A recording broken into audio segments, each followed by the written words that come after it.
kaum muslimin dan muslimat di mana saja berada, upaya dari penyempurnaan pengendalian diri kita di bulan suci Ramadan adalah dengan beriktikaf.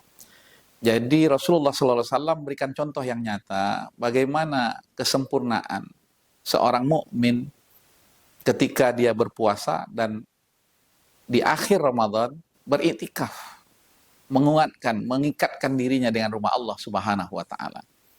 Karena seorang mukmin dia tidak hanya sebatas bertakarrub kepada Allah. Kemudian dia lakukan takarrub itu dalam bentuk berpuasa, tapi bagaimana mengikat dirinya dengan rumah Allah. Maka Rasulullah langsung memberikan contoh. Di bulan Ramadan, upaya penyempurnaan pengendalian diri dalam keadaan berpuasa dan mengikat diri dengan rumah Allah itu 10 hari di bulan suci Ramadan. Dan itu Rasulullah SAW lakukan di 10 hari terakhir. Yang kemudian kita sebut dengan itikaf. Ya, sebuah proses yang dicontohkan oleh baginda Nabi kita Muhammad SAW. Bersabar bersama orang-orang yang mengharapkan ridha Allah sebagaimana surah Al-Kahfi, wasbir nafsaka ma'al ladzina yad'una rabbahum bil ghadati wal 'ashyi yuriduna wajha.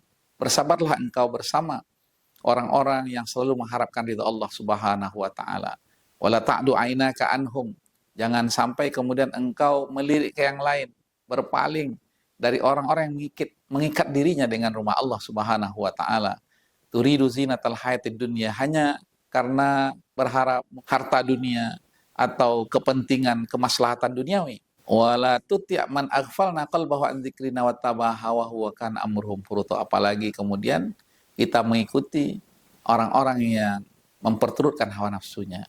Maka paling tidak 10 hari di akhir bulan Ramadan yang kita sebut dengan iktikaf itu, kita dalam keadaan berpuasa, kita tetap dengan tarawihnya, kita perbanyak tadarus Qur'annya, kemudian tazakkurnya, tafakurnya, tetap kita melakukan aktivitas ibadah yang lainnya, walaupun kemudian kata Rasulullah SAW mengencangkan ya, ikat pinggangnya, tanda ya 10 hari ini memang memberikan sebuah kesempurnaan, cita rasa tersendiri ketika kemudian takarrub kita, pendekatan diri kita kepada Allah menghasilkan yang namanya cinta.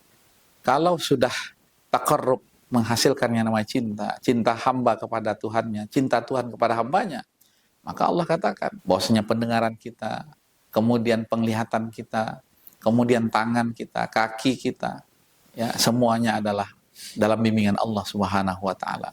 Bahkan apa yang menjadi obsesi kita, permintaan kita, keinginan kita, harapan-harapan kita, maka kata Allah Subhanahu wa taala sebuah hadits qudsi, maka akan aku penuhi apa yang dia minta. Karena apa? Karena Allah telah mencintainya sebagaimana dia mencintai Allah Subhanahu wa taala. Mudah-mudahan kita bisa menyiapkan diri kita untuk bisa beriktikaf di 10 hari terakhir di bulan suci Ramadan, dan bahkan kalau bisa kita memperbanyak lagi sebagaimana Rasulullah SAW beriktikaf di 20 hari di bulan suci Ramadan.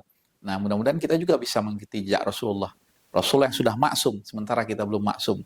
Nah, mudah-mudahan kita bisa bersabar dengan ketaatan yang menghasilkan cinta Allah Subhanahu wa taala. Wassalamualaikum warahmatullahi wabarakatuh.